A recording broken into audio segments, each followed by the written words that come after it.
Okay जी, ठीक है। ਉਹ ਭੈਣ ਚੋ ਮੈਨੂੰ ਕਾਲਾ ਹੀ ਨਜ਼ਰ ਆਉਣ ਡਿਆ। ਮੈਂ ਬੂਥਾ ਹੀ ਮੈਨੂੰ ਇੱਕਦਮ ਬੂਥਾ ਨਹੀਂ ਮੇਰਾ ਦੇਖਣ ਡਿਆ। ਮੈਂ ਕੀ ਕਰਾਂ? तेरी बोली सुनी है लोगों ने, तेरे बूथ नहीं भी ਤੇ ਬੋਲੀ ਤਾਂ ਪਹਿਲਾਂ ਹੀ ਮਾੜੀ ਆ ਤੇ ਹੁਣ ਸ਼ਕਲ ਵੀ ਮਾੜੀ ਹੋ ਗਈ ਹੈਨਾ।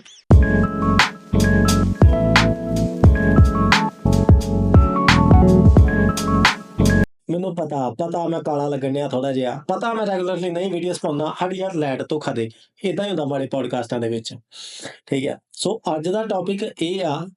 ਮੇਰੇ ਨਾਲ ਪਹਿਲਾਂ ਤੇ ਨੇ ਮੇਰਾ ਵੱਡਾ ਭਰਾ ਗਿਆਨ ਇੰਦਰ ਕੁਮਾਰ ਚੌਧਰੀ ਜੀ।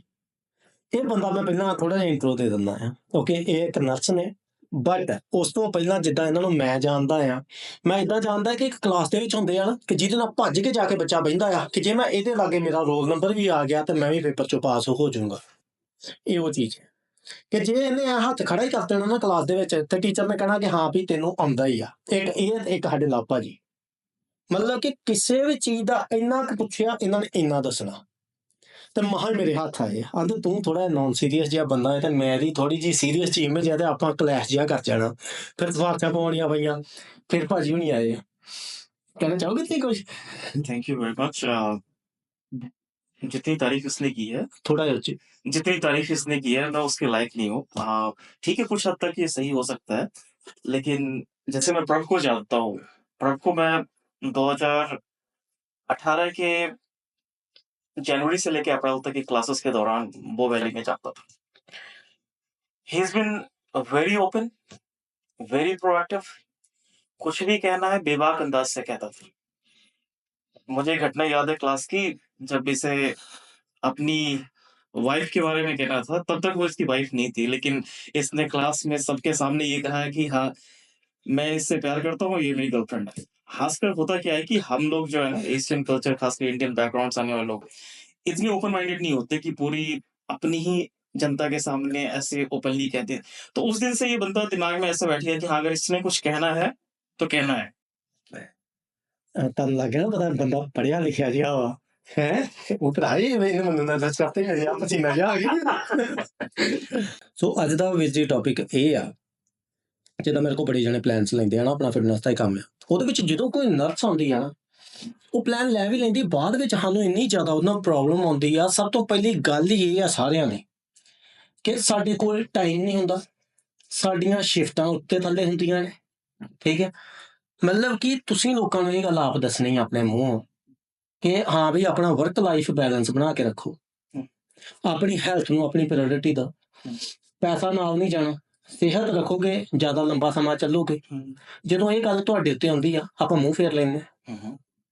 ਕਾਹਤੋਂ ਏਦਾਂ? ਪੰਜਾਬੀ ਬਿਲਕੁਲ ਸਮਝ ਆਉਂਦੀ ਨਾ ਆਪਾਂ? ਮੈਨੂੰ ਪੰਜਾਬੀ ਪੂਰੀ ਸਮਝ ਆਉਂਦੀ ਹੈ, ਬਟ ਮੈਂ ਹਿੰਦੀ ਔਰ ਇੰਗਲਿਸ਼ ਪ੍ਰੈਫਰ ਕਰੂੰਗਾ ਕਿ ਮੈਂ ਆਪਦੀ ਲੈਂਗੁਏਜ ਦੇ ਵਿੱਚ ਗੱਲ ਕਰਾਂ, ਹਾਂਜੀ ਹਾਂਜੀ, ताकि मैं फुल कॉन्फिडेंस में वो चीज बोल सकूं। हाँ ठीक है।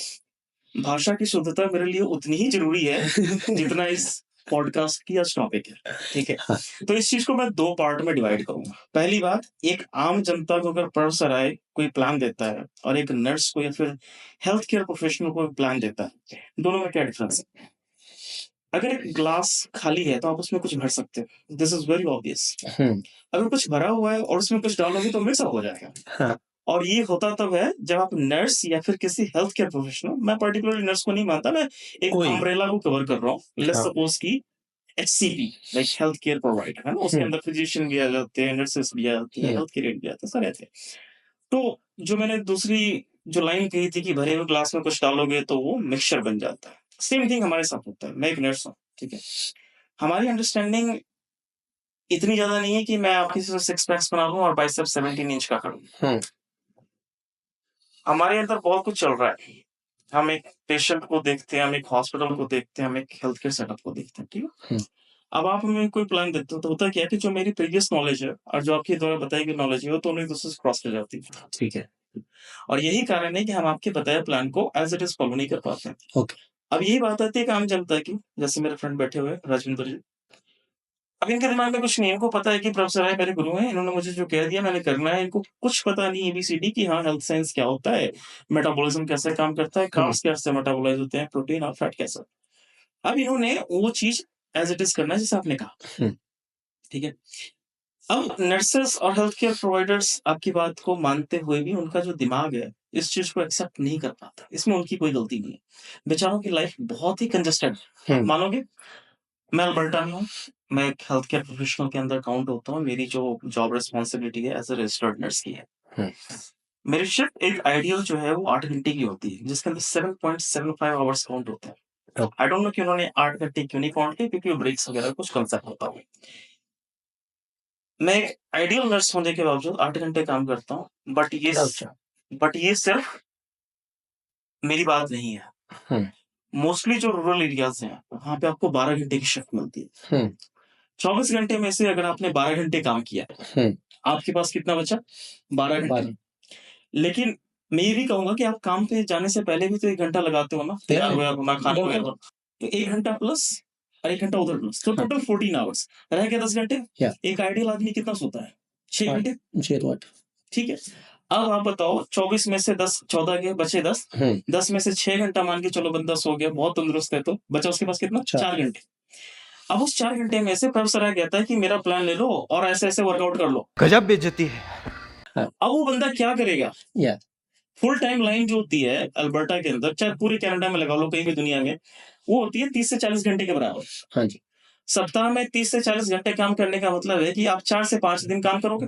ठीक है, अब प्रोफेसर आई जो प्लान दे रहा है, उसको लागू करने के लिए बंदे के पास एक तो शांत दिमाग, या खुला लाइफस्टाइल, बिल्कुल, ठीक है, और वैसा काम होना चाहिए जो आसान हो। अब कोई कंस्ट्रक्शन वाला बंदा काम करके आएगा 12 घंटे और वो कहेगा प्रोफेसर आएगा मैं या वो जो प्लान है वो फॉलो करूं, हम्म, ऑलमोस्ट इम्पॉसिबल है मेरे नजरिए से। बिल्कुल, या तो बंदा बहुत डेडिकेटेड है, या फिर तो वो करेगा, बिल्कुल, और नहीं तो आम बंदा है तो वो नहीं कर पाएगा। हम्म, नर्सेस के साथ मैंने पहले प्रॉब्लम आपको बताई कि उनका वर्क लाइफ, हम्म, जिस हिसाब से उनका स्केड्यूल है। या दूसरा, उनके साथ बहुत बड़ी दिक्कत है कि स्टाफिंग का शॉर्टेज। बिल्कुल, मैंने कनाडा में करीब करीब 10 प्रोविंसेस, हम्म, ठीक है, 3 यूटीज है। मैंने सबको मिला जुला के देखा, कहीं पे भी स्टाफिंग अच्छी नहीं है। बिल्कुल, हर जगह शॉर्टेज है। ओवर टाइम वो लोग देते हैं, रोके देते हैं जब उन्हें जरूरत पड़ती है तो। हम्म, ठीक है। अब मुझे ये नहीं पता डेप्थ में कि शॉर्टेज होने के पीछे कौन से फैक्टर्स जिम्मेवार हैं। हम्म, लेकिन आज हम बात कर रहे हैं हेल्थ को लेके, तो मुझे लगता है कि शॉर्टेज ऑफ स्टाफिंग एक बहुत बड़ी प्रॉब्लम है। जो उनका स्केड्यूल है जिस हिसाब से बना हुआ वो है, और जो उनका स्ट्रेस लेवल है, और जो उनकी मोरल वैल्यूज है, ये 4 फैक्टर्स मुझे लगती हैं कि एक एचसीपी हेल्थ केयर प्रोवाइडर और एक नर्स के लाइफ के बीच में बहुत बड़ा ऑब्स्टेकल है। मोरल वैल्यूज की मैं बात करूंगा, तो मान के चलो कि मैं नर्स हूँ, आप मेरे डॉक्टर हो, आपने कोई ऑर्डर मुझे दे दिया, या मैं इम्प्लीमेंट करने गया पेशेंट के पास, उसका बेड अलार्म खराब है, पेशेंट फॉल रिस्क का। अब एज अ नर्स मुझे पता है कि बेड अलार्म अगर नहीं होगा तो पेशेंट फॉल रिस्क है, वो गिर जाएगा, वो इंजरी हो सकती है। अब मैं बेड अलार्म कहाँ से लाऊं? शॉर्टेज इतनी है कि हमारे पास रिसोर्सेस नहीं है। अब वहां क्या होती है कि मेरी मोरल वैल्यू डाउन होगी, जो मेरी नैतिक मूल्यता है वो डाउन हो जाएगी कि मेरे पेशेंट की केयर नहीं कर पाया। या बिल्कुल, ठीक है। दूसरी, मेरी मैनेजर आके कह रही है कि कुमार, क्या आप 8 घंटे को एक्सटेंड करके 16 कर सकते हो क्या? अब वो भी मेरे ऊपर प्रेशर कि अगर आज मैं 8 के इनके 16 नहीं करूंगा तो मेरा कलीग जो है, जो बेचारा सुबह से लगा, उसको डबल करना पड़ जाएगा। हालांकि मुझे पैसे मिलेंगे, लेकिन रिस्पॉन्सिबिलिटी आती है कि आपको अपने आवर्स एक्सटेंड करने पड़ते हैं। पैसा मिलता है, नो डाउट, लेकिन आपकी हेल्थ वहां पे कॉम्प्रोमाइज हो रही है। आप जेपरडाइज नहीं कर सकते अपनी मॉरल वैल्यूज को, अपने हेल्थ को, when it comes to work. आपको हेल्दी होना है in order to provide a healthy care to patient. ठीक है। और इसको और अगर बड़े अंदाज में देखना है तो इसको हम होलिस्टिक व्यू बोलते हैं। मान के चलो एक बहुत बड़ा अम्ब्रेला, अम्ब्रेला की बहुत सारी, क्या बोलते हैं उसको, स्टिक्स है ना।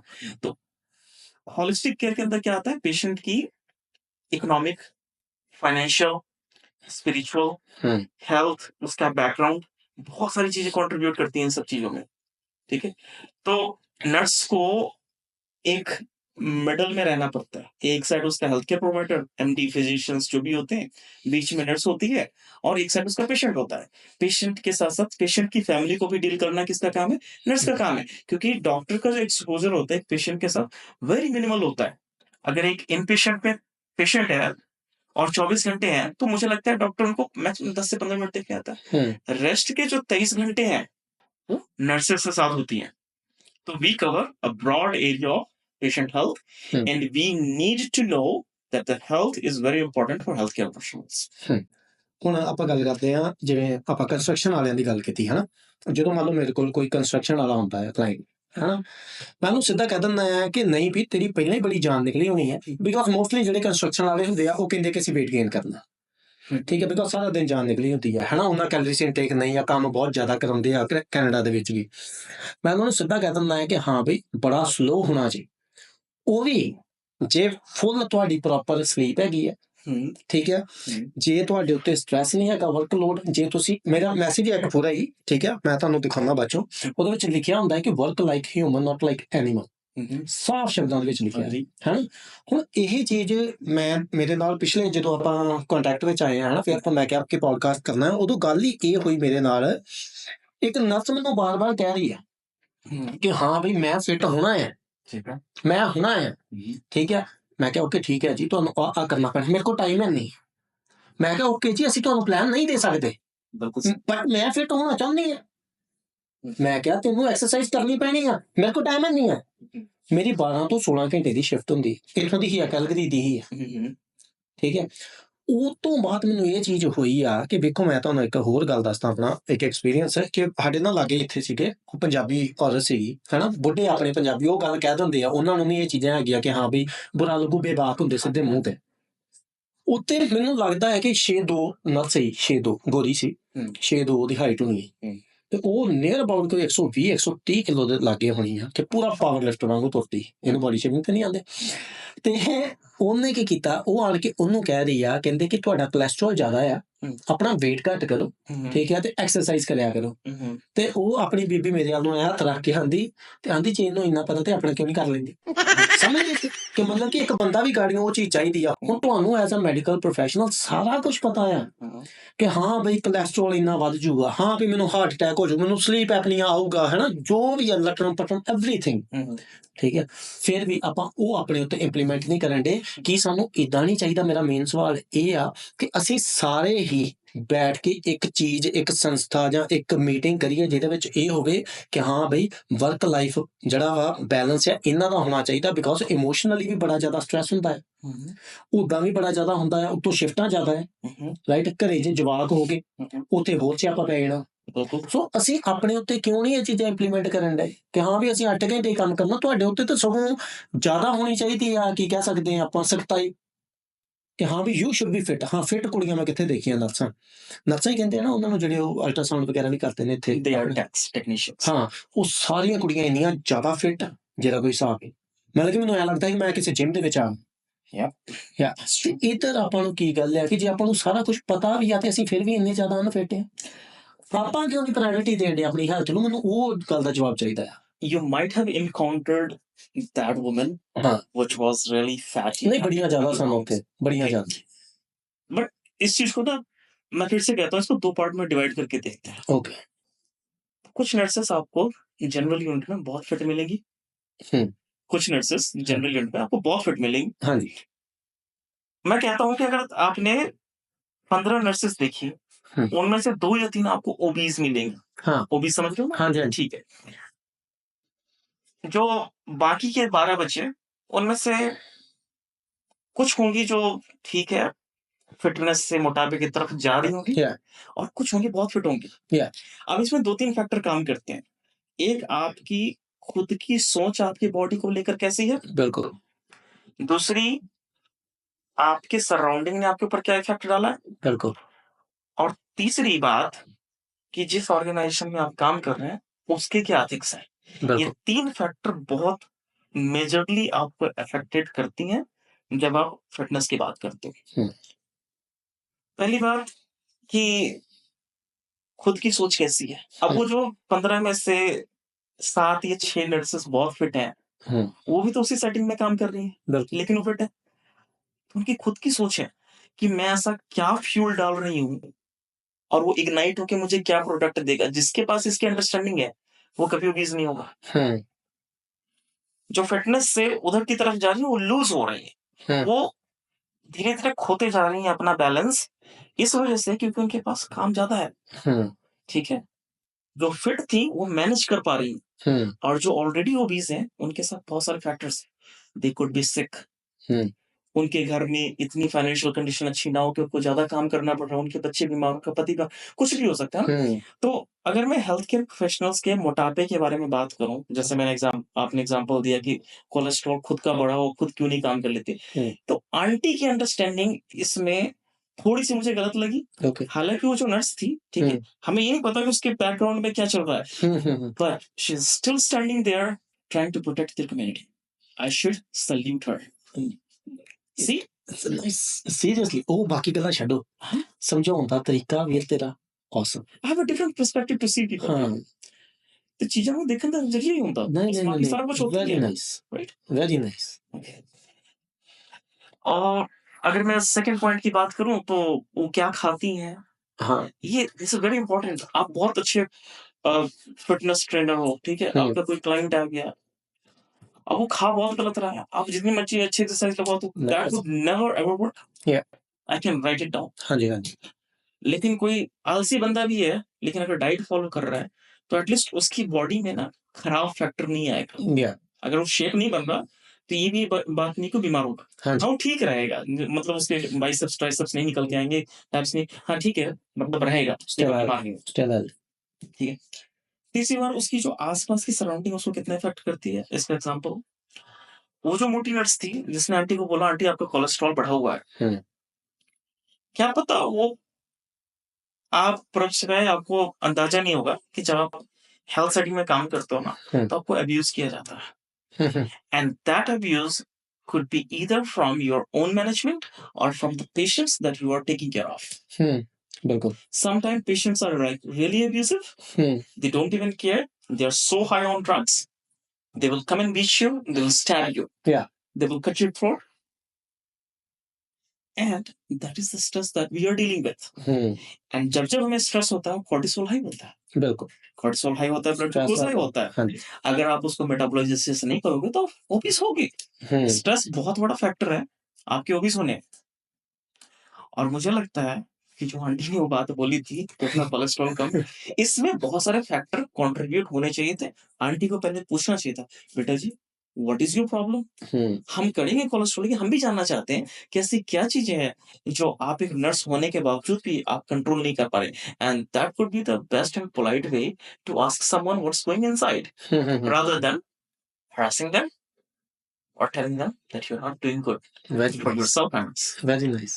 Thank ਮੇਰਾ ਇਹਨਾਂ ਨਾ ਸੀਰੀਅਸਲੀ ਗੁੱਸਾ ਲਾਤਾ, ਮੈਨੂੰ ਸੀਰੀਅਸਲੀ ਗੁੱਸਾ ਸੀ। ਸਮਝਦੇ ਮੈਂ ਨਾ ਜਦੋਂ ਆਪਾਂ ਗਏ ਆ ਨਾ ਕੀਰਤ ਵਾਰੀ ਤੇ ਉੱਥੇ ਬੜੀਆਂ ਮੋਟੀਆਂ, ਆਪਾਂ ਪਹਿਲਾਂ ਵੀ ਗੱਲ ਕੀਤੀ ਹੈ ਹਨਾ, ਬੜੀਆਂ ਮੋਟੀਆਂ ਨੱਸਾਂ ਤਲੀਆਂ ਫਿਰ ਤੇ ਮੈਂ ਕਹਾਂ ਯਾਰ ਤੁਸੀਂ ਆਪਣਾ ਆਪ ਵੇਖੋ ਹੈਨਾ। ਹਾਂ ਸੀਰੀਅਸਲੀ ਬਹੁਤ ਵਧੀਆ ਜਵਾਬ ਸੀ। ਹੁਣ ਆਪਾਂ ਇੱਕ ਹੋਰ ਗੱਲ ਕਰਦੇ ਹਾਂ। ਜਦੋਂ ਆਪਾਂ ਕੀਰਤ ਵਾਰੀ ਗਏ ਆ, ਠੀਕ ਹੈ, ਉੱਥੇ ਉਹ ਕਹਿੰਦੇ ਕਿ ਕੀਰਤ ਨੂੰ ਜਿੱਦਾਂ ਨਾ ਬੇਬੀ ਫੀਲ ਹੋਣਾ ਸ਼ੁਰੂ ਹੋ ਗਿਆ ਸੀ ਬਿਟਵੀਨ ਦਾ ਹਿਪ ਬੋਨਸ, ਹੈ ਨਾ, ਨੈਚੁਰਲ ਡਿਲੀਵਰੀ ਸੀ ਉਹਦੇ 2-3 ਸਾਲ ਕਿਤੇ ਕੋਈ ਤਾਂ ਉਹ ਕਹਿੰਦੇ ਕਿ ਨਹੀਂ ਵੀ ਅਜੇ ਸਾਡਾ ਰੂਮ ਨਹੀਂ ਵਿਹਲਾ, ਠੀਕ ਹੈ, ਸਾਡੇ ਕੋਲ ਰੂਮ ਫ੍ਰੀ ਹੈ ਨਹੀਂ ਕੋਈ ਵੀ ਲੇਬਰ, ਹੈ ਨਾ, ਰੂਮ ਜੋ ਵੀ ਉਹਨੂੰ ਕਹਿੰਦੇ ਆ, ਹਾਂ ਸਾਡੇ ਕੋਲ ਹੈ ਨਹੀਂ ਆ, ਹੈ ਨਾ। ਉਹ ਕਹਿੰਦੇ ਅਜੇ ਹੋਲਡ ਔਨ ਹੈ ਨਾ, ਹੋਲਡ ਕਿੱਦਾਂ ਕਰੇ ਬੰਦਾ, ਰਾਈਟ। ਰੂਮਸ ਦੀ ਸ਼ੋਰਟੇਜ ਆ। ਫਿਰ ਇੱਕ ਹੋਰ ਮੇਰਾ ਫੈਲੋ ਫਰੈਂਡ ਆ, ਠੀਕ ਹੈ, ਇਹਨਾਂ ਵਾਰੀ ਕੀ ਹੋਇਆ ਕਿ ਉਹ ਕਹਿੰਦੀ ਕਿ ਨਰਸਾਂ ਦੀ ਮੈਂ ਬ੍ਰੇਕ ਤੇ ਗਈ, ਨਰਸ ਜਿਹੜੀ ਮੇਨ ਹੁੰਦੀ ਆ ਬ੍ਰੇਕ ਤੇ ਸੀ, ਉਹਦੀ ਥਾਂ ਦੂਸਰੀ ਆਈ। ਕਿੰਨੇ ਟਾਈਮ ਦੀ ਬ੍ਰੇਕ ਹੁੰਦੀ ਹੈ? 30 minutes ਹਾਂਜੀ ਹਾਂ, ਤੇ ਉਹ ਕਹਿੰਦੀ ਕਿ ਅਜੇ ਨਾ ਕਰ, I am not getting paid enough, ਮੈਂ ਤੇਰਾ ਵੀ ਕੰਮ ਸਾਂਭ ਸਕਦਾ। ਉਹ ਸਟਾਰਟ ਹੋ ਗਿਆ ਪੁਸ਼ ਕਰਨਾ ਤੇ ਹੈਡ ਬਾਹਰ ਆਉਣਾ ਸ਼ੁਰੂ ਹੋ ਗਿਆ, ਆਦੇ ਜੀ ਰੁਕ ਜਾਓ। ਇੰਨੀ ਸ਼ਾਰਟੇਜ ਕਿਉਂ ਆ? ਜੇ ਸ਼ਾਰਟੇਜ ਹੈਗੀ ਆ ਤੇ ਉਹਦੇ ਪਿੱਛੇ ਰੀਜ਼ਨ ਕੀ ਆ? ਇੰਨੀਆਂ ਕੁੜੀਆਂ ਨਰਸਾਂ ਆਉਣ ਡਈਆਂ ਵਾ, ਕੋਈ ਟੈਸਟ ਏਡਾ ਟਫ ਹੁੰਦਾ ਆ ਜਾਂ ਕੀ ਹੁੰਦੀ ਆ ਇਹੋ ਜਿਹੀ ਚੀਜ਼ ਕਿ ਇਹਨਾਂ ਦੀ ਸ਼ਾਰਟੇਜ ਨਹੀਂ ਪੂਰੀ ਹੋਣ ਦੀ? चलो पहले सवाल का जवाब देते हैं। हाँ अगर आप दोनों के केस में, किरत के केस में और इनकी वाइफ के केस में सर, हाँ हाँ ठीक है, क्या वहां पे कोई मिस हैपेंड हुई? नहीं ऐसा हुआ कुछ नहीं जिसकी वजह से कुछ नुकसान हुआ आप दोनों का? नहीं, ਮੇਰੇ ਜਵਾਬ ਦੇ ਇੱਥੇ ਨਾ ਉਹ ਹੋ ਗਿਆ, ਬਲਜ ਜਿਹਾ ਹੋ ਗਿਆ, ਬਿਕੋਜ਼ ਉਹ ਹਿਪ ਬੋਨ ਦੇ ਵਿੱਚ ਉਹਨਾਂ ਨੇ ਕਿਹਾ ਕਿ वो तब हुआ होगा जब वो डिलीवरी प्रोसेस में होगा। क्या रूम के बाहर वेट करवाने से कुछ नुकसान हुआ? क्या अभी रूम वेला नहीं है, थोड़ी देर में आना? चाहे कूल डाउन, इससे क्या नुकसान हुआ? नहीं ਉਹੀ ਮੈਂ ਗੱਲ ਕਹਿਣ ਡਿਆ ਨਾ ਜਦੋਂ ਫਿਜ਼ੀਕਲ ਟੈਸਟ मैं इसका जवाब दूंगा। ਹਾਂਜੀ ਹਾਂਜੀ हाँ, तो क्या हुआ था इसमें? ਉਹਨੇ ਉਹੀ ਗੱਲ ਕਹੀ ਕਿ ਉਹਨੇ ਕਿਹਾ ਕਿ ਹਿਪ ਬੋਨਸ ਦੇ ਵਿੱਚ ਜੋ ਫਸਿਆ ਰਿਹਾ ਨਾ ਜਦੋਂ ਤੁਸੀਂ ਮੂਵਮੈਂਟ ਕੀਤੀ ਆ ਹੈਨਾ ਤੇ ਉਦੋਂ ਉਹਦੇ ਸਿਰ ਨੂੰ ਥੋੜੀ ਜਿਹੀ ਦੱਬ ਆਈ ठीक है। ਹਨਾ ਤੇ ਉਹਦੇ ਅਜੇ ਵੀ ਭਾਗ ਦੇ ਚੈੱਕ ਕਰੋਗੇ ਨਾ ਇੱਥੇ ਥੋੜਾ ਜਿਹਾ ਰਹਿ ਗਿਆ ਹੁਣ ਓਕੇ ਅਦਰਵਾਈਜ਼ ਬਾਕੀ ਸਾਰਾ ਚੱਲ ਗਿਆ क्या वो डिले की वजह से हुआ था? ਨਹੀਂ ਉਹਨੇ ਉਹੀ ਗੱਲ ਕਹੀ ਆ ਕਿ ਜਦੋਂ ਇਹ ਨੱਕ ਲਿੱਤਾ ਇਹਨੇ ਵਾਕ ਵੂਕ ਕੀਤੀ ਨਾ ਥੋੜੀ ਜਿਹੀ ਜੋ ਤੁਰੀ ਆ ਜੋ ਤੁਰਦੇ ਹੁੰਦੇ ਅਨਕੰਫਰਟੇਬਲ ਫੀਲ ਹੁੰਦਾ ਹੈਨਾ ਉਹਦੀ ਵਜ੍ਹਾ ਕਰਕੇ ਹੋਇਆ ठीक है। मैं ਪਰ ਮੋਸਟਲੀ ਕੇਸਿਸ ਵਿੱਚ ਅਸੀਂ ਲਾ ਲੈਂਦੇ ਆ ਕਿ ਕੁਝ ਨਹੀਂ ਹੋਇਆ हाँ, ਸਿੰਪਲ मैं इस चीज को प्रोटेक्ट नहीं करूंगा, ਹਾਂਜੀ मैं ओपनली इस पे बात करूंगा। अगर आपको कोई कहता है कि वेट करो, हम्म। ठीक है, तो we have to follow certain guidelines. हम इसको ट्रायज सिस्टम बोलते हैं। ओके ट्रायज सिस्टम के अंदर हम ये चेक करते हैं कि एक्यूटी लेवल क्या है, मतलब पेशेंट के अंदर कितनी ज्यादा जरूरत है। ओके क्या वो हमारी प्रायोरिटी है, या फिर वो हमारी प्रायोरिटी जो लेबर रूम में स्ट्रगल कर रही है, जिसको सांस बहुत स्लो चल रही है। ओके मैं मान सकता हूँ कि ऐसे पेशेंट आपको बुरा लगा होगा कि बिल्कुल हमें वेट करने के लिए बोला, और आपको भी बुरा लगा होगा।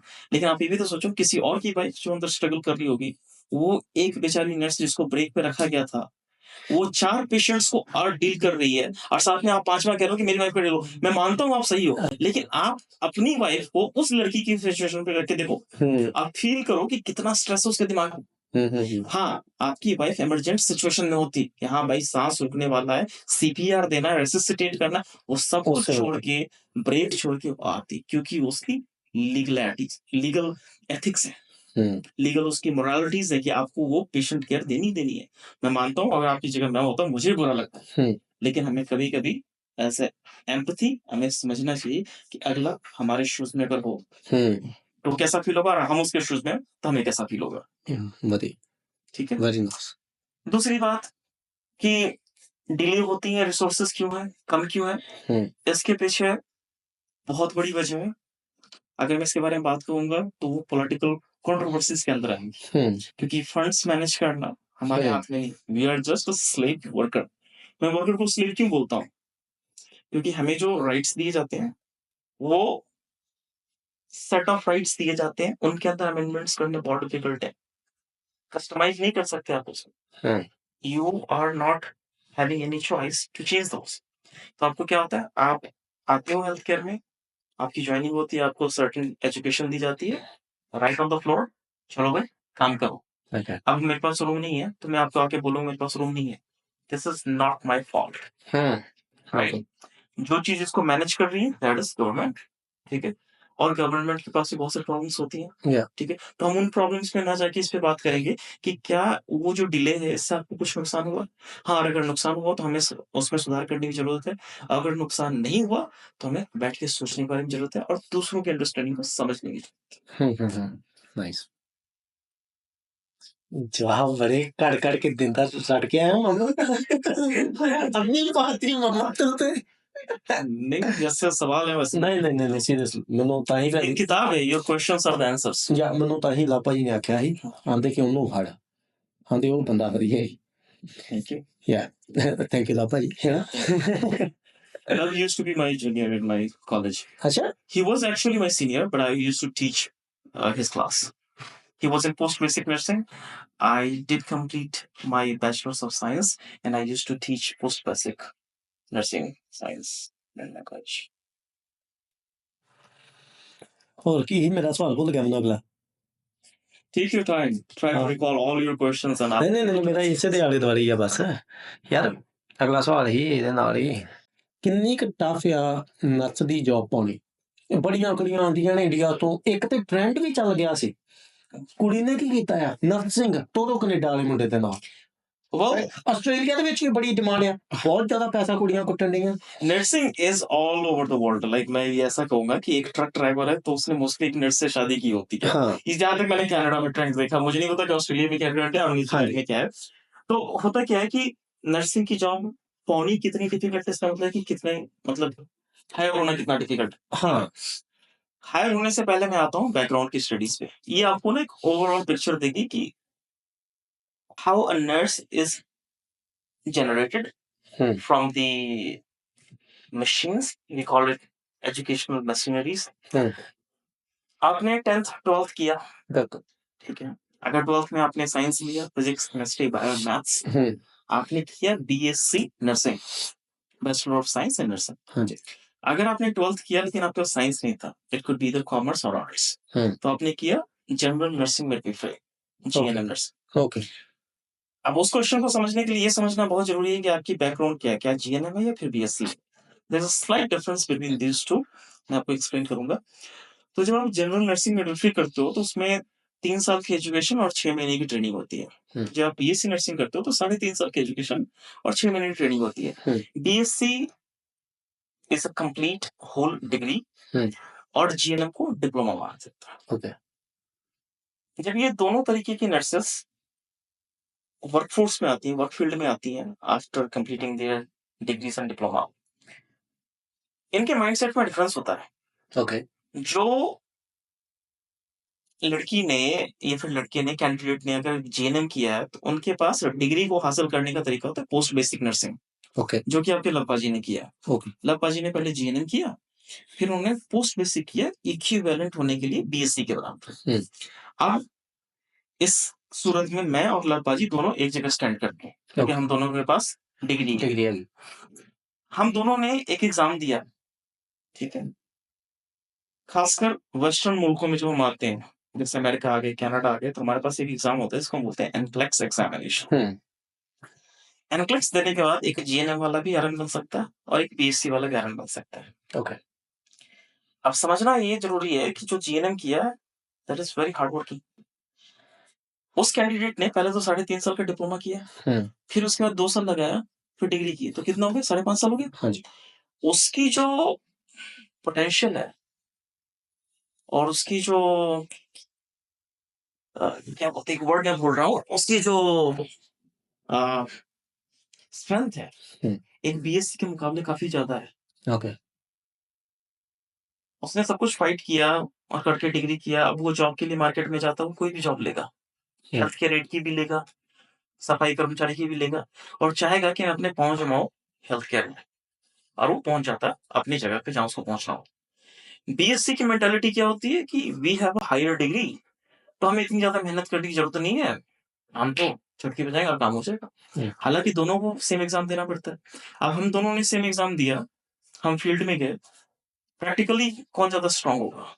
जीएनएम वाला, ठीक है। थ्योरेटिकल कौन ज्यादा स्ट्रांग होगा? It could be the GNM और बीएससी, नो मैटर व्हाट। दोनों बच्चे के इंटरव्यू देने के लिए और इंटरव्यू में सिलेक्शन हो जाता है बीएससी वाले की। जीएनएम वाला क्या रिग्रेट करता है कि मैंने इतनी मेहनत की और मुझे जॉब नहीं मिला, टाइम भी ज्यादा लगा। वेस्टर्न कंट्रीज डिग्रीज को ज्यादा वैल्यूज देती है। मानो या ना मानो, दबे पांव कह सकते हैं हम इसको, डिग्रीज की वैल्यू ज्यादा है। हालांकि उनके पास भी डिग्री है, मैं डिस्क्रिमिनेट नहीं कर रहा, मैं मार्केट की एक्चुअल सिचुएशन बता रहा हूँ। जॉब लेनी डिफिकल्ट क्यों है? क्योंकि जब आप हेल्थ मॉडल देखते हो प्रोविंस का नाम, तो आरएन को एलपीएन से ऊपर रखा गया। अब जब मैं आरएन एलपीएन बोलता हूँ तो जो भी दर्शक है हमारे, उनके अंडरस्टैंडिंग के लिए बता दूं कि नर्सेस की 2 कैटेगरीज होती हैं, एक एलपीएन और दूसरा आरएन। एलपीएन का मतलब होता है लाइसेंस प्रैक्टिकल नर्स और आरएन का मतलब होता है रजिस्टर्ड नर्स। अब लाइसेंस प्रैक्टिकल नर्स वो होता है जिसने इंडिया में जीएनएम की होती है, लेकिन इंडिया में एलपीएन का कोई टर्म नहीं है, तो हम लोग उसको स्टाफ नर्स बोलते हैं। चाहे बीएससी वाला बच्चा जॉब कर रहा हो, चाहे जीएनएम वाला, हम दोनों को स्टाफ नर्स बोलेंगे। जब हम यहाँ आके डिप्लोमा करते हैं, यहाँ के स्कूल्स में, जैसे मॉन्ट्रियल से लगा लो, बोवेलिस लगा लो, अगर आपने वहां पे डिप्लोमा किया 2 साल का, यहाँ पे वहां 3.5 का था, तो आपको एलपीएन का डेजिग्नेशन दिया जाएगा। अगर आपने 4 साल की यहाँ पे डिग्री लगाई जो कि सेम इंडिया जैसी थी, तो आपको आरएन की डेजिग्नेशन मिलेगी। और जब ये दोनों बच्चे जाते हैं जॉब लेने के लिए, तो आरएन को एज ए लीडर देखा जाता है हेल्थ केयर में। अगर आप हायरार्की देखोगे तो नीचे एचसीए आते हैं, हेल्थ केयर एड्स, जिसको एनएवी बोला जाता है, नर्सिंग असिस्टेंट। उसके ऊपर आता है एलपीएन, एलपीएन के ऊपर आता है आरएन, और आरएन के बाद होता है एमडी। ये 4 स्टेप्स हैं और कलो की ऊपर पहुंचने का तरीका है। तो जो मैं हूं, मैं तीसरे स्तंभ पे हूं, ठीक है। अब इसकी रिस्पॉन्सिबिलिटी, आप जो एलपीएन है, आप उसको पूरी नहीं दे सकते क्योंकि ये लीडर का रोल कर रहा है, ठीक है। जब आप मार्केट में जॉब लेने जाते हो, जीएनएम, बीएससी दोनों मिलके गए, आरएन का रोल उसको दिया जाएगा जिसके अंदर वो लीडरशिप की क्वालिटी दिखते हैं। ओके। क्योंकि वर्ड्स टू वर्ड्स के सिनेरियो में अगर स्टाफ नहीं हुआ फ्लोर पे और आपको रन करना पड़ा यूनिट, तो you can not delegate this job to LPN. You have to have an RN on the floor. और वहां पे डिफिकल्टीज आती है। जब हम बात करते हैं कि नर्सेस को जॉब नहीं मिल रही, मैं आरएन की बात करता हूँ, एलपीएस को जॉब मिल जाती है। ओके। एलपीएस कोई भी हो पूरी प्रोविंस में, मैं आज भी देख रहा था वेबसाइट पे, एचएस की वेबसाइट पे काफी जॉब से मिल रही है। बट अगर आप आरएन की बात करोगे तो बहुत कम है। क्योंकि आप समझ रहे हो मैं क्या कहना चाह रहा हूँ? क्योंकि एक सर्टेन नंबर ऑफ पेशेंट्स के लिए एक आरएन अलॉट होता है। आरएन इज लाइक बड़ा अफसर, कह सकते हो, अफसर तो हमें नहीं, लेकिन कह सकते हो कि रिस्पॉन्सिबिलिटी बढ़ जाती है। जब मैं ग्रामीण एरिया में था, तो रूरल एरियाज में, तो वहां पे मुझे 50 पेशेंट अलॉट होते थे। कहने बच्चे कि एक आर्यन 50 पेशेंट की रिस्पॉन्सिबिलिटी ले रहा है। अगर उनमें से एक को कुछ भी होता है तो वो is responsible, I am responsible. मैं मानता हूँ मेरे पास स्टाफ है, 6 सीएस हैं, एक एलपीएन है, लेकिन who is responsible, I am responsible. इसलिए है, और यही कारण है कि आरएन की मिलनी जॉब डिफिकल्ट है, रादर देन एलपीएन की कंपैरेटिवली इजियर है आरएन के मुकाबले। ओके, कहानी है। ओके जी। ਹੁਣ ਆਪਣੇ ਪੰਜਾਬੀਆਂ ਨੇ ਵੀ ਵਾਵਾ ਇਹ ਟ੍ਰੇਨਿੰਗ ਦੇਣੀ ਜਾਂ ਕਲਾਸਿਸ ਲਾਉਣੀਆਂ ਸ਼ੁਰੂ ਕੀਤੀਆਂ, ਹਾਂਜੀ ਹਾਂਜੀ। ਹੈਨਾ? ਉਹ ਪੜਾਉਂਦੇ ਨੇ ਇਹਨਾਂ ਨੂੰ। ਓਕੇ, ਹੁਣ ਮੈਨੂੰ ਇੱਕ ਹੋਰ ਗੱਲ ਦੱਸੋ, ਚੱਲਣ ਦੀ ਵੀਡੀਓ ਉੱਤੋਂ ਵੀ ਵੇਖ ਲਾ, ਮਾਈਕ ਵੀ ਚੱਲਣ ਡਿਆ। ਓਕੇ, ਕਦੀ ਕੋਈ ਇਹੋ ਜਿਹਾ ਕੇਸ ਹੋਵੇ ਜਿੱਦਾਂ ਪੁਲਿਸ ਆਫੀਸਰ ਕਹਿੰਦੇ ਆ ਕਿ ਸਾਡੇ ਪੰਜਾਬੀ ਮੋਸਟਲੀ ਪੁਲਿਸ ਵਿੱਚੋਂ ਵੀ ਛੱਡ ਕੇ ਆ ਜਾਂਦੇ ਆ, ਉਹ ਕਹਿੰਦੇ ਕਿ ਅਸੀਂ ਕੰਮ ਨੂੰ ਘਰੇ ਲੈ ਆਉਂਦੇ ਆ, ਸਮਝਦੇ ਜੀ ਕਿ ਕੰਮ ਦਾ ਸਟ੍ਰੈਸ ਅਸੀਂ ਘਰੇ ਲੈ ਆਉਂਦੇ। ਕਦੀ ਕੋਈ ਇਹੋ ਜਿਹਾ ਕੇਸ ਆਇਆ ਹੋਵੇ ਜਿਹਨੇ ਬੋਦਰ ਕੀਤਾ ਹੋਵੇ ਜਾਂ ਅੱਜ ਵੀ ਯਾਦ ਕਰਕੇ ਤੇ ਬੋਦਰ ਕਰਤਾ ਹੋਵੇ? ਜਿੱਦਾਂ ਮੈਨੂੰ ਕਰਦਾ ਹੁੰਦਾ ਸੀ, ਮੈਂ ਬੜੀਆਂ ਨਿੱਕੀਆਂ ਨਿੱਕੀਆਂ ਚੀਜ਼ਾਂ ਨੂੰ ਕਰਤਾ। ਮੈਂ ਐਗਜ਼ਾਮਪਲ ਦਿੰਦਾ ਆ, ਤੇ ਇੱਕ ਵਾਰੀ ਉਹ ਸੀ ਨਾ, ਕਹਾਣੀ ਸੀ ਕਿ ਇੱਕ ਬੱਕਰੀ ਖੂਹ ਦੇ ਵਿੱਚ ਡਿੱਗ ਪੈਂਦੀ ਹੈ, ਉਤੋਂ ਇੱਕ ਨਹੀਂ, ਇੱਕ ਫੌਕਸ ਖੂਹ ਦੇ ਵਿੱਚ ਡਿੱਗ ਜਾਂਦੀ ਹੈ, ਉਤੋਂ ਇੱਕ ਬੱਕਰੀ ਆਉਂਦੀ ਹੈ, ਉਹ ਬੱਕਰੀ ਨੂੰ ਕਹਿੰਦੀ ਥੱਲੇ ਪਾਣੀ ਬੜਾ ਮਿੱਠਾ ਹੈ, ਤੂੰ ਵੀ ਥੱਲੇ ਆ ਜਾ। ਉਹ ਜੋ ਬੱਕਰੀ ਨੀਚੇ ਛਾਲ ਮਾਰਦੀ ਆ, ਫੌਕਸ ਉਹਦੇ ਉੱਤੇ ਸਿਰ ਤੇ ਪੈਰ ਰੱਖ ਕੇ ਤੇ ਬਾਹਰ ਨਿਕਲ ਜਾਂਦੀ ਹੈ। ਸਾਰੀ ਕਲਾਸ ਵਾਸਤੇ ਇੱਥੇ ਕਹਾਣੀ ਖਤਮ ਹੋ ਗਈ। ਮੈਨੂੰ ਅੱਜ ਵੀ ਉਹ ਚੀਜ਼ ਬੋਦਰ ਕਰਦੀ ਕਿ ਬੱਕਰੀ ਮਰ ਗਈ ਹੋਊਗੀ। ਸੋ ਇਦਾਂ ਦਾ ਕੋਈ ਵੀ ਕੇਸ ਇੱਕ ਅੱਧਾ ਹਨਾ, ਕੋਈ ਵੀ ਜਿਹਦੇ ਨਾਲ ਜਾਂ ਬੜਾ ਲਗਾਵ ਹੋ ਗਿਆ, ਬੜੇ ਇਮੋਸ਼ਨਲੀ ਜੁੜ ਗਏ, ਜਿਹਦੇ ਤੋਂ ਅਸੀਂ ਐਕਸਪੈਕਟ ਕਰਦੇ ਹਾਂ ਕਿ ਯਾਰ ਇਸ ਤੋਂ ਬਾਹਰ ਜਾਊਗਾ ਤੇ ਤਾਂ ਵੀ ਅਸੀਂ ਇਹਨਾਂ ਮਿਲਾਂਗੇ ਵਰਤਾਂਗੇ, ਬੜਾ ਵਧੀਆ ਕੋਈ ਦੋਸਤ ਬਣ ਗਿਆ ਜਾਂ ਕੋਈ ਗੁਜ਼ਰ ਗਿਆ, ਕਿਸੇ ਦੀ ਡੈਥ ਹੋ ਗਈ, ਕੋਈ ਇਦਾਂ ਦਾ ਇੱਕ ਕੇਸ ਜਿਹੜਾ बॉदर ਕੀਤਾ ਹੋਵੇ बहुत ज्यादा, मतलब कि ਅਸੀਂ ਆਪਣੇ ਕੰਮ ਨੂੰ ਅਸੀਂ ਕਰ ले आए होता। ठीक है, मैं इसको बॉर्डर का नाम नहीं दूंगा। हाँ जी। बट मैं इसे ये कहूंगा कि ये मेरे लिए मेमोरी बन गया होगा, क्योंकि मैंने अपनी जो जर्नी स्टार्ट की थी as a disability specialist worker से किया था। हाँ जी। डीएसडब्ल्यू से। उसमें मैं ऑटिस्टिक क्लाइंट्स से डील करता था। हाँ जी। अगर आप लोगों को ऑटिज्म नहीं पता, नहीं पता। ठीक है, दर्शकों के लिए एक छोटा सा दे देते हैं कि ऑटिज्म में होता क्या है कि जो बच्चों की एबिलिटीज होती है, कॉग्निटिव एबिलिटीज होती है, वो डिक्लाइन हो जाती है। ठीक है, 2 स्टोरी बताऊंगा और दोनों ऐसी स्टोरी हैं जो दिल को छू जाएंगी। पेशेंट का नाम नहीं लूंगा क्योंकि कॉन्फिडेंशियल रखना है, बट फिजिकल डिस्क्रिप्शन दे सकते हैं। करीब करीब 5 फुट 6 इंच या 8 इंच का लड़का। ओके, उसका बैकग्राउंड एशियन, दोनों कैंडिडेट्स मेरे एशियन। करीब करीब 2 या 2.5 साल मैंने उनके साथ काम किया। उन दोनों ने मुझे लाइफ में एक चीज सिखाई कि क्या हुआ अगर मेरे पास तुम्हारी जैसी एबिलिटी नहीं है, लेकिन मेरे पास वो एबिलिटी है जो तुम सारे मिलके भी तुम्हारे पास नहीं है। बताओ क्या? वो बंदा 1000 पजल्स को विद इन 1 घंटा लगा देता था। और हाँ, मैं अपनी बात करूं, मैं पूरा 7 दिन 8 दिन महीने लगा रहा हूँ, मेरे से पजल पूरा नहीं होगा, जबकि कंप्लीट पिक्चर आपके सामने होती है पजल की, और वो ब्रोकन पजल्स होते हैं, आपको उनको ऐड करना होता है। He did in only 1 hour. 1000 pieces को पिक्चर देख के अरेंज करना, it's a very cognitive task. He did it, I can, you would not, you would not. क्यों हुआ ऐसा? उसके पास स्पेशल एबिलिटीज है। दूसरा मेरा कैंडिडेट, दूसरा मेरा जो जिसके साथ मैंने काम किया, he enrolled himself into the university as a computer science student, even though he was autistic.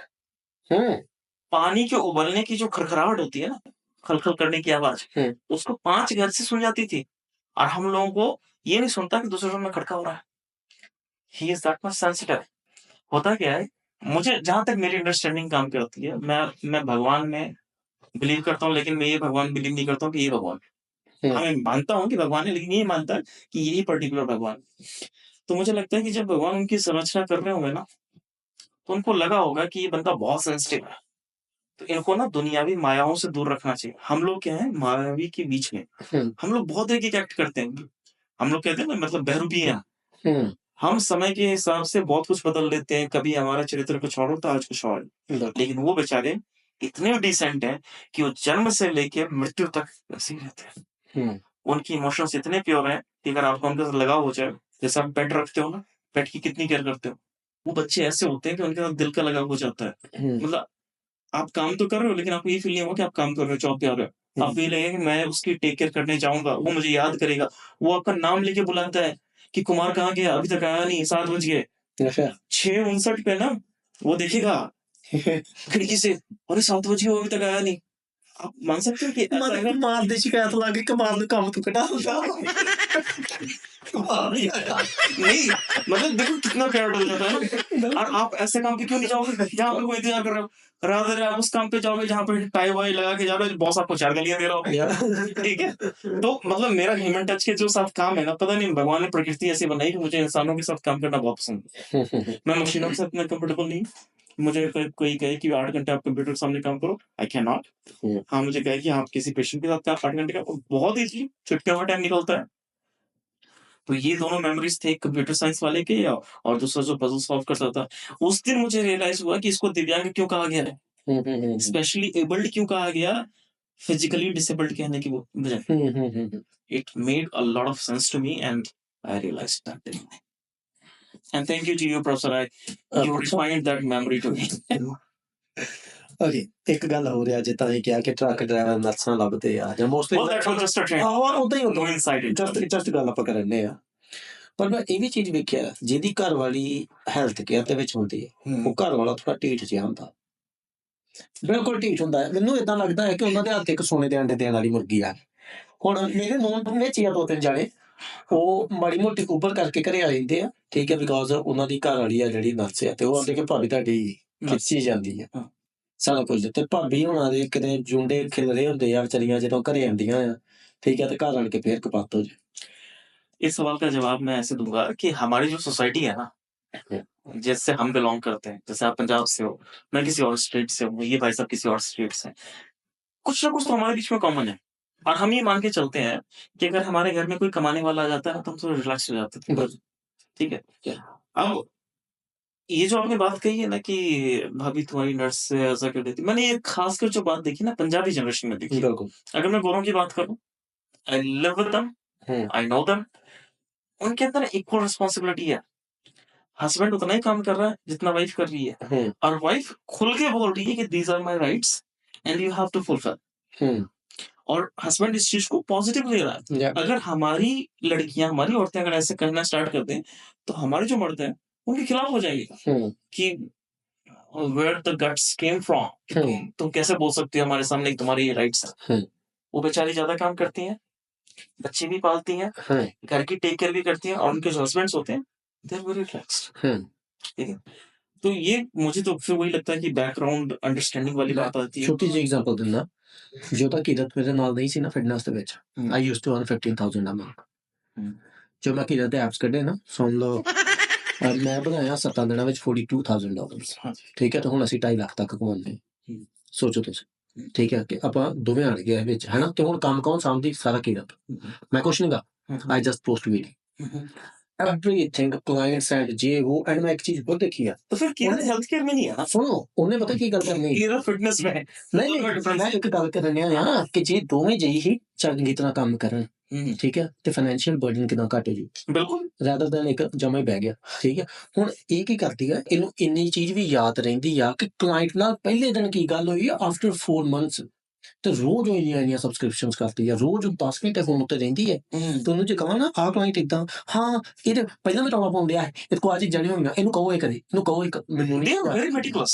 हाँ लेट मी बी फ्रैंक, जो फीमेल्स होती है ना वो बहुत, चीजों को ना माइक्रो मैनेज करती हैं, और बिल्कुल। हम क्या होते हैं, मैक्रो से भी ऊपर वाले होते हैं। हम मोटा मोटी काम करते हैं, कर लेंगे, हो जाएगा, देख लेंगे, but they actually make this things happen. ठीक है, बिल्कुल। उनका काम होता है कि इस चीज को हमने सिरे लगा देना है। प्रोफेसर है, जब तुम जवान थे, जब तुम्हें किरत नहीं मिली थी, हाँ। तब तुम्हारे ख्याल कैसे थे, कुछ भी कर लेंगे जैसे मर्जी जी लेंगे, मम्मी ने सब तो है ना। जब तुम्हारी शादी हुई, तुम्हारे बच्चे हो गए, अब क्या सीन है, वो जो बच्चा हुआ है ना, ठीक है, इट जस्ट बिकॉज की किरत ने तुम्हें इतनी ज्यादा इमोशनली अटैच रखा अपने आप से, हिम्मत दी, नहीं तो मैं भज जाना। तो हाँ, आई नो गाइस, बंदा टिकता तभी है जब उसके साथ वाले उसको एम्पावर करेंगे, नहीं तो बंदे को जाने में नहीं लगता। मेरा रीजन मेरा एक ਹੋਰ ਆ ਇਹ ਲਾਸਟ ਕੁੜੀ ਸੀ ਜਿਹਨੂੰ ਮੇਰੀ ਮੰਮੀ ਨੇ ਦੇਖਿਆ ਜੇ ਮੇਰੀ ਮੰਮੀ ਚਾਹੁੰਦੀ ਹੁੰਦੀ ਮੈਂ ਉਹਨੂੰ ਹੋਰ ਵਿਖਾ ਲੈਣੀਆਂ That could be also possible.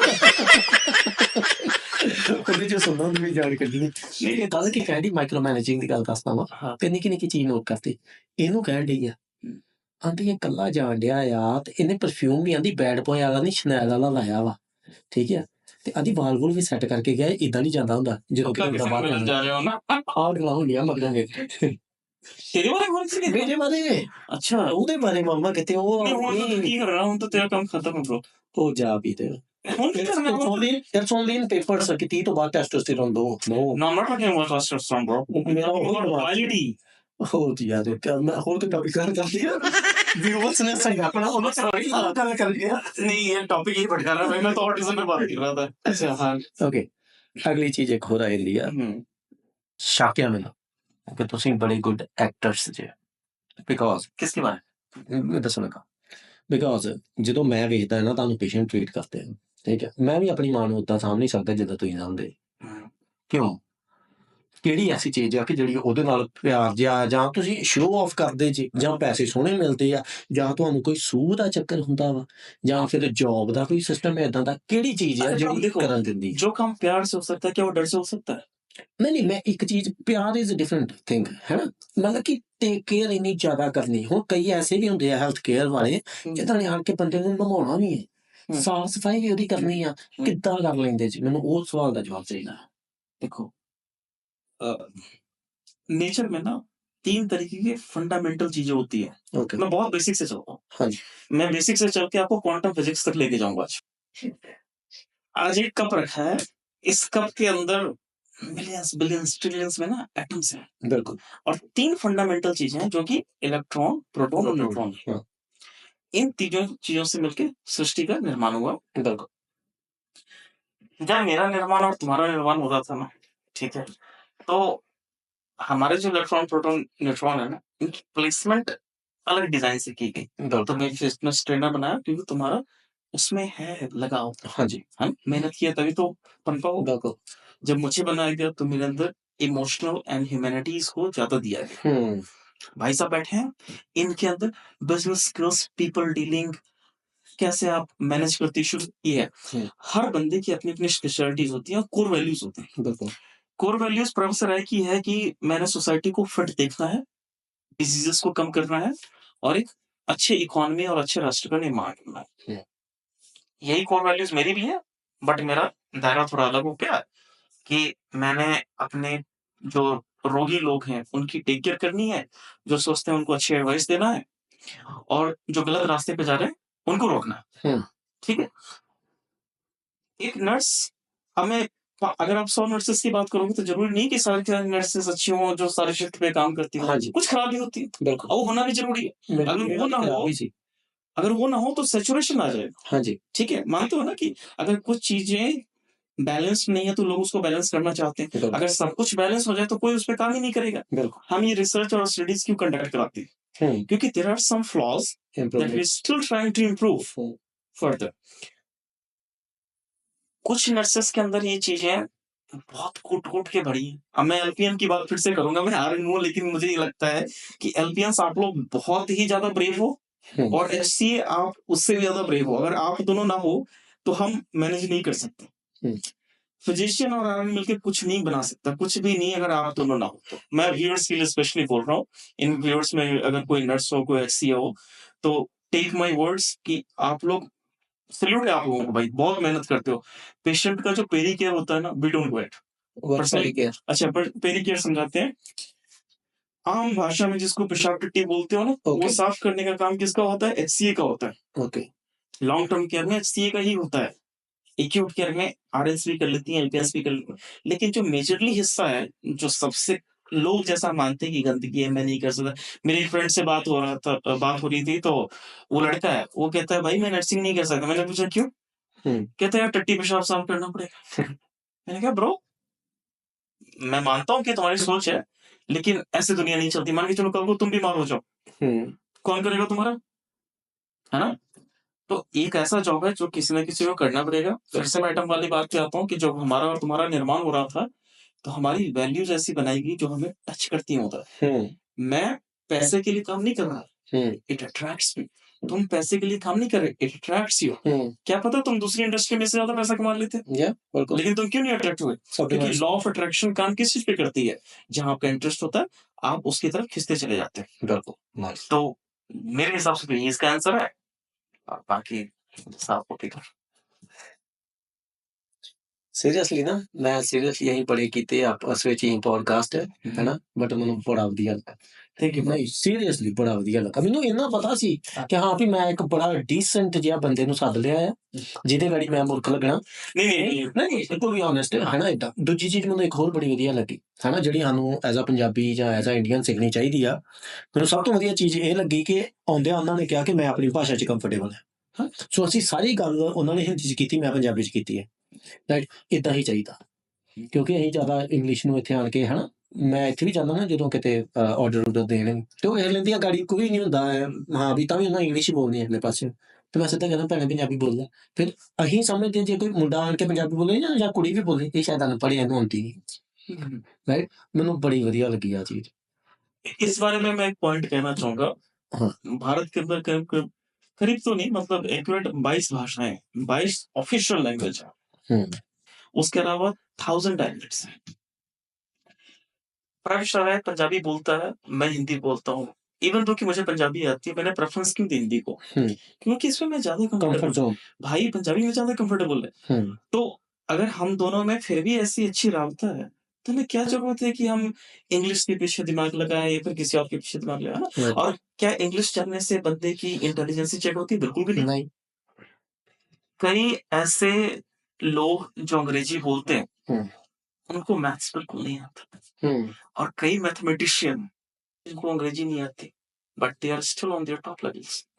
तो आप किसी के इंटेलेक्चुअल एबिलिटी को लैंग्वेज के पैरामीटर से नहीं नाप सकते। यस। एक और चीज आंसर करना चाहो ठीक है, नहीं तो मोटा मोटा दे सकते जी जवाब है ना। ਇੰਡੀਆ ਜਿੱਦਾਂ ਹੁੰਦਾ ਹੈ ਪੈਸਾ ਚੱਲਦਾ ਹੈ ਇੱਥੇ ਹੈਲਥ ਕੇਅਰ ਵਿੱਚ ਚੱਲਦਾ ਹੈ ਜੇ ਕਿਸੇ ਕੋਲ ਪਰਸਨਲ ਮਨੀ ਹੋਵੇ ਉਹਨੂੰ ਜ਼ਿਆਦਾ ਐਡਵਾਂटेज ਮਿਲ ਸਕਦੀ ਹੈ ਕਿਸੇ भी तरीके इसका स्पष्ट जवाब है नहीं। मैं इस सेक्टर में पिछले 3 सालों से कार्यरत हूँ और आज तक मैंने पैसे से सुविधाएं खरीदते हुए नहीं देखा। मतलब कि कभी इतना होया कोई VIP आ गया तो ओके जी इट डजंट मैटर कि आपके पास $1 मिलियन है और मेरे पास एक फूटी कौड़ी भी नहीं है। हमारी जब बेड की प्लेसमेंट होगी ना, तो ये कोई नहीं देखेगा कि प्रोफेसर के पास $1 मिलियन है तो इसको अच्छी बेड में डालो। हाँ, ये तब देखा जा सकता है कि जब ये प्राइवेट लॉन्ग टर्म केयर में जाए। लेकिन अगर एक्यूट केयर इमरजेंसी हम दोनों का एक्सीडेंट हुआ रोड साइड पे, हम दोनों को उठा के ले जाया जाए, डजंट मैटर कि ये बिलियनियर है और मेरे पास कुछ नहीं है, हम दोनों को सेम ट्रीटमेंट मिलेगी। And I really appreciate about health care in Canada कि वो भेदभाव नहीं करती है। चाहे आपके पास इंश्योरेंस नहीं हो तब भी आपका इलाज करेगी, भली बात में आपके पास बिल भेज दे, लेकिन आपको मरने से बचाएगी। और बाद में मरोगे दैट्स डिफरेंट ਮਿਲਦਾ ਭਾਵੇਂ ਮਰ ਜੇ ਬੰਦਾ ਓਕੇ। ਇੱਕ ਹੋਰ ਚੀਜ਼ ਕਿ ਪ੍ਰਾਈਵੇਟ ਜਿੱਦਾਂ ਆਪਣੇ ਉੱਥੇ ਹਸਪੀਟਲ 'ਚ ਆ ਇੱਥੇ ਕਿਉਂ ਨਹੀਂ ਖੁੱਲ੍ਹਣ ਦਿੰਦੇ ਜੇ ਪਤਾ? It's a very good thing. अगर प्राइवेट हॉस्पिटल खुल जाएगा तो जो आपके गाइडलाइंस है ना, वो फॉलो करने बहुत मुश्किल होता है। जैसे इंडिया में सरकारी हॉस्पिटल होने के बावजूद भी कितने सारे प्राइवेट हॉस्पिटल्स। क्या आपको लगता है कि जो गाइडलाइंस गवर्नमेंट बनाती है वो 100% प्राइवेट वाले फॉलो कर रहे हैं? वो पैसा लेके आपको अच्छा बैठते रहे, वो पैसा लेके सर्जरीज जो बाद में हो सकती थी वो पहले करवा रहे हैं, कॉस्मेटिक सर्जरीज ज्यादा हो रही हैं। मुझे लगता है कि अगर कनाडा जैसे देश में जहाँ पे पैसा इतने अच्छे फ्लो में जा रहा हो, अच्छे लूप में पैसा जा रहा हो, क्योंकि हमारे इंडिया में क्या होता है टैक्स चोरी करो, ये करो, बहुत सारी चीजें होती है, मतलब ये रियलिटीज है। कनाडा में भी होता होगा, बट इतना ओपन नहीं है, दिखता नहीं है, लोग जागरूक है, लोग इसके बारे में बात करते हैं। You cannot be beaten just because of talking. You could be beaten if you talk about these things back. Right? That's true. अगर यहाँ पे प्राइवेट हॉस्पिटल खुलेगा तो जो लोगों के पास पैसा है वो उसका एडवांटेज लेंगे, गरीब लोग उस चीज को अवेल नहीं कर पाएंगे। और कैनेडियन सरकार की ये बहुत अच्छी खूबसूरती है कि उन्होंने एक पेज पे रखा है सबको। ठीक है, हाँ, अगर मेरे पेट में दर्द है, इसके पेट में दर्द है, ठीक है, इसको अपेंडिसाइटिस है और मुझे कुछ और प्रॉब्लम है, इसकी सर्जरी होनी, ये जाएगा भाई, मैं इस बात की रिस्पेक्ट करता हूँ। लेकिन अगर यही प्राइवेटाइजेशन होता, मेरे को नहीं भी होती तो भी मैं करवा के आता, इससे पहले करा, ये बेचारा पेन में बैठा होता। मैंने ट्रायज की बात की, इक्विटी की बात क्यों की? क्योंकि जब हम पेशेंट को देखते हैं तो हम पेशेंट बोले बहुत कि यार देखो पेन होने मर रहा हूँ, we know we have certain skills to know how much pain you're experiencing, and we will admit on basis of our experience. अगर ऐसा हो कि आप भी बैठ जाओ, मैं भी बैठ जाऊं, हम दोनों चिल्लाने लगेंगे हम पेन हो रहा है, और जिस पेशेंट को जरूरत है बेचारा उसको ना मिले, तो सोचो कितना गलत है ना ये। तो हमारे पास कुछ पैरामीटर्स होते हैं ये चेक करने की कि हाँ क्या ये वजह है। मैं से हार्ट पकड़ के बैठ जाऊं इमरजेंसी के सामने, मुझे हार्ट अटैक आ रहा है, क्या वो मुझे तुरंत सीपीआर देना स्टार्ट कर देंगे? Never. They will assess me first. उनको लगेगा कि हाँ इस पेशेंट को सच में, वो आपको ट्रोपोनिन लेवल चेक करते हैं, तुरंत ब्लड सैंपल कलेक्ट करेंगे, देखेंगे कि इसका ट्रोपोनिन बढ़ा हुआ, हाँ उसको कार्डियक अटैक हो रहा है, नहीं तो कोई बहाना मार के अगर चिल्लाते रहेगा तो उसको तो we are equipped with skills और हम उसी का इस्तेमाल करते हैं और लोगों को राहत पहुंचाते हैं। ਧੰਨਿਆ ਵਧੀਆ ਸੀ। ਆਪਾਂ ਹੋਰ ਵੀ ਕਰਾਂਗੇ, ਹੋਰ ਵੀ ਟਾਪਿਕਸ ਹੁੰਦੇ। सवाल खत्म हो गया आपके आज? नहीं बस पढ़े मेरे तो पहिलिਆਂ ਚ ਡਾਤੇ ਮਾਮਾ। अच्छा ठीक नहीं, मुझे लगा कि आप भी सवाल होंगे तो ਨਹੀਂ ਦਿਸ ਇਜ਼ ਇਟ ਬਿਕਾਜ਼ ਮੈਂ ਤੇ ਉਹੀ ਚੀਜ਼ ਕਰ ਸਕਦਾ ਨਾ ਜਿਸ ਚੀਜ਼ ਨੂੰ ਮੈਂ ਪਰਸਨਲੀ ਵੇਖਿਆ ਕਿ ਜਿੰਨੀਆਂ ਵੀ ਨਰਸਸ ਆਉਂਦੀਆਂ ਨੇ ਉਹਨਾਂ ਦੀ ਸ਼ਿਫਟ ਬਹੁਤ वो चीज है। अच्छा, इस पॉडकास्ट को अंत करने से पहले कुछ चीजें मैं बताऊंगा। जैसे देखो, हम जब भी बात करते हैं ना तो हम प्रॉब्लम ओरिएंटेड के साथ साथ सॉल्यूशन ओरिएंटेड भी होना चाहते हैं। हमने प्रॉब्लम्स की बात की, क्या हमने बात की कि इसका सॉल्यूशन क्या और हमने क्या इनिशिएटिव लिया। हमने इसके लिए बहुत सारे इनिशिएटिव लिए। इनिशिएटिव नंबर 1 प्रफ कि हमने वैकेशंस बनाए। अच्छा ठीक है, वैकेशंस की काउंटिंग होती है कि एक इंडिविजुअल अगर फुल टाइम काम कर रहा है और साल भर में अगर 52 वीक्स होते हैं और उसने हर वीक अगर 40 घंटे काम किए तो उसका कुछ वैकेशन बनता है जो कि करीब करीब 3 या 4 हफ्तों का होता है। Okay and that has been done just to keep your mental health healthy। ठीक है, इसके पीछे वजह थी क्योंकि हम लोग स्ट्रेस में काम करते हैं ना बहुत। तो पहला नंबर वैकेशन। दूसरा नंबर जब हमें ब्रेक्स मिलता है 8 घंटे की शिफ्ट में अगर आपको 30 मिनट्स के 2 ब्रेक्स मिले तो आपको 1 घंटे का मिला ब्रेक, उसका आपको सरकार पे कर रही है बट आप काम तो नहीं कर रहे। तो दैट्स द सेकंड इनिशिएटिव, ताकि पेशेंट को मतलब जो नर्स है 3-4 घंटे के बाद उसको थोड़ा रिलीफ मिले, वो इस वर्ल्ड से निकल के अपने वर्ल्ड में जाए, मेडिटेट करे, वो करे, खाए जो मर्जी करे और थोड़ा रिलैक्स होकर फिर से फ्लोर पे वापस आए। जो स्टाफिंग लाउंज एरिया होता है उसको कंफर्टेबल बनाया गया है मसाज चेयर के साथ और दूसरी चीजों के साथ, इक्विपमेंट्स के साथ, कुछ म्यूजिक के साथ। ऐसा क्यों किया गया है? ताकि आपको स्ट्रेस से थोड़ा दूर लेके जाया जा सके। हम सबको एक्सेप्ट करना पड़ेगा कि जो बीमारी है, जो मिसहैपनिंग्स है, हमें उन्हें रिस्पॉन्ड तो करना है, छोड़ तो नहीं सकते। लेकिन किस तरीके से करना है ये हमारे ऊपर है और हम बहुत हद तक इसको नॉर्मलाइज करेंगे और आगे भविष्य में इसको हम और भी अच्छा करेंगे। चौथी चीज, और आई थिंक ये लास्ट चीज है, कि मैनेजर्स बात करते हैं अपने नर्सेस से। मान के चलो कि आपके वार्ड में कुछ हो जाए, आपके पेशेंट की डेथ हो जाए, that is very brutal to your mental health, है ना? कितना लॉन्ग लास्टिंग इम्पैक्ट होता है। हम इसे पीटीएसडी भी बोलते हैं, पोस्ट ट्रॉमेटिक स्ट्रेस डिसऑर्डर। जो लोग वॉर से वापस आते हैं उनके पास भी यही होता है। तो जब मैनेजर्स बात करते हैं तो रिसोर्सेज पे बात करते हैं कि हम आपको क्या क्या ऐसा प्रोवाइड करा सकते हैं। क्या आपको साइकेट्रिक ट्रीटमेंट चाहिए, क्या आपको साइकोलॉजिस्ट की काउंसलिंग चाहिए, क्या आपको और छुट्टियां चाहिए, क्या चाहिए जिससे हम आपकी मेंटल हेल्थ को बेहतर कर सकें। तो ऐसा नहीं है कि हम सिर्फ प्रॉब्लम्स के बारे में बात करते हैं, we are working on solutions and one day hopefully improvement आ जाएगी चंगी तरह। we will counteract this stress thing. ये नहीं हो पॉडकास्ट कर रही ਪੱਕਾ ਨਹੀਂ ਸੀਰੀਅਸਲੀ ਬੜਾ ਵਧੀਆ ਸੀ ਥੈਂਕ ਯੂ ਮੇਰਾ ਭਰਾ Thank you. ਠੀਕ ਹੈ ਤੇ ਥੈਂਕ ਯੂ ਸਾਰਿਆਂ ਦਾ ਇਹਦੀ ਮੇਰੀ ਵੀਡੀਓ ਤੇ ਰਹਿੰਦਾ ਨਹੀਂ ਹੁੰਦਾ ਜਿਹਨੇ ਵੇਖੀ ਆ ਤੇ ਥੈਂਕ ਯੂ ਵੈਰੀ ਮਚ ਅਸੀਂ ਯਾਰ ਵੀਡੀਓ ਬੜੀ ਲੇਟ ਪਾਉਂਦੇ ਆ ਨਾ ਰੈਗੂਲਰ ਪੈਣ ਲੱਗ ਪੈਣ ਨਾ हाँ ਫੇਰ ਇਹ ਵਹਿੰਦੇ ਆ ਓਕੇ ਹੁਣ ਬਸ ਤੁਹਾਡਾ ਇੱਕ ਦਿਨ ਹੀ ਰੱਖਿਆ ਕਰਨਾ ਹਫ਼ਤੇ ਚ ਚਲੋ ਬਾਏ ਜਾਓ बाय बाय टेक केयर